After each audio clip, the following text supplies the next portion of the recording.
I've seen it a number of times personally in being with people in the hospital. I've seen it in entertainment and movies and on TV. A person nearing the end of their life wonders what sort of impact they will have, a lasting impact on society. In reading this text and understanding what we're doing today and putting together that illustration, it was interesting to read one scholar who read this text, who suggested that a person was the second most important person in history.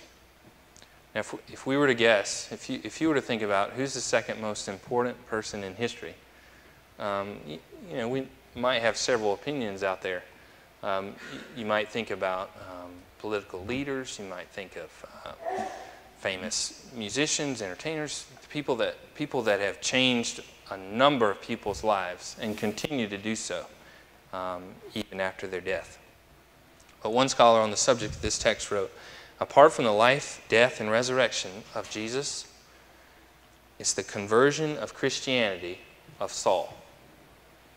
Just to give you a little background, we've talked about Philippians for 3 weeks now.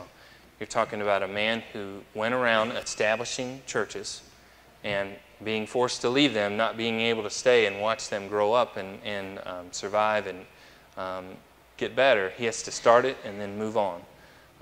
Paul started all these churches and then has to write them letters from eons away to encourage them. Now, before he was Paul, he was Saul. Now, let me give you this is a compilation of different scriptures pulled together. But Saul began to destroy the church. Going from house to house, he dragged off men and women and put them in prison. But to stop this thing from spreading any further among the people, we must warn these men no longer to anyone, speak no longer to anyone in his name. Saul looks at the Christian church and says, this Christian church goes against everything God believes in.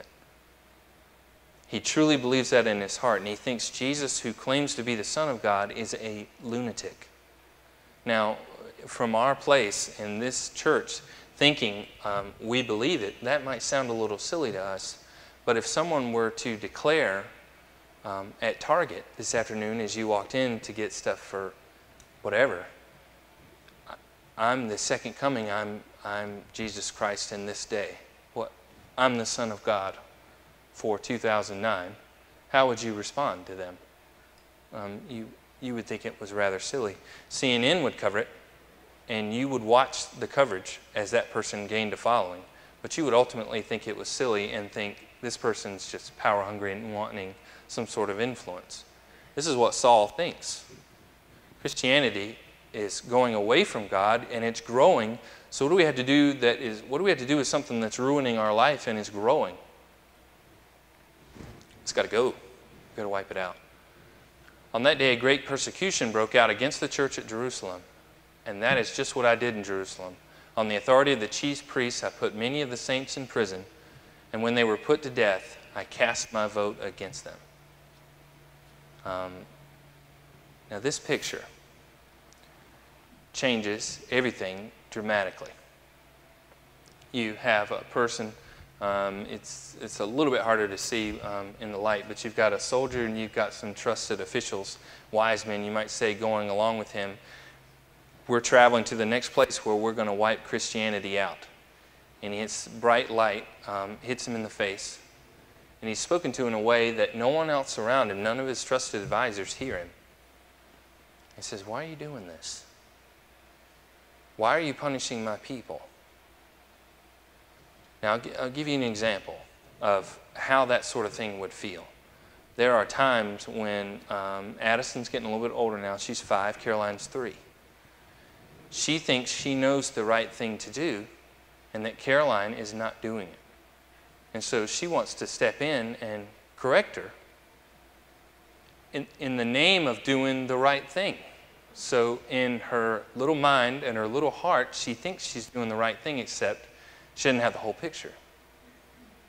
And when you go in and suggest to her, this isn't right, what you're doing isn't right, you can see a look of confusion on her face of, what are you talking about? Everything I've ever seen and everything I've believed in leads me to say, if she grabs a marker and she's going towards the table, I have to take her down and get that marker away. Well, she doesn't know that we said you can take a marker over to the table, blah, blah, blah. And you can see how disheartening and confusing that would be. The look on his face is the look that Addison gets on her face. And you think, well, wait, this is everything. I was just doing what I thought you wanted me to do. And so he's confronted. You know the people that say they're going to do something and do not? You know the people that say they're going to do something for the church and do not? Saul's not your character. He goes against it. He says he's going to do it, and he does it. He is the plumber that shows up 15 minutes early and fixes it the first time. He is on the ball, and he is wiping Christians out up to this point. And one of the most damaging things is that he does it in the name of God. You ever seen people do terrible things in the name of God, say terrible things in the name of God? Some of them purposely to manipulate you. Some of them think they're actually doing what they're supposed to be doing, like Saul does. There's one large problem. Nearly everything he did in the name of God in this instance was wrong, completely wrong. And that would be very jarring, as I said before. Saul travels to Damascus at midday in this picture, and he experiences a light flashing around him and a voice addressing him saying, "This isn't the way it's going to be. I want you to go see a man who's a Christian, and he'll teach you." As Saul deeply considers why, how could this be? He starts to understand that there's a different perspective than the one going through his eyes. It's a godly perspective looking down on the entire thing. And he starts to understand that. Funny side note that's not necessarily part of this sermon.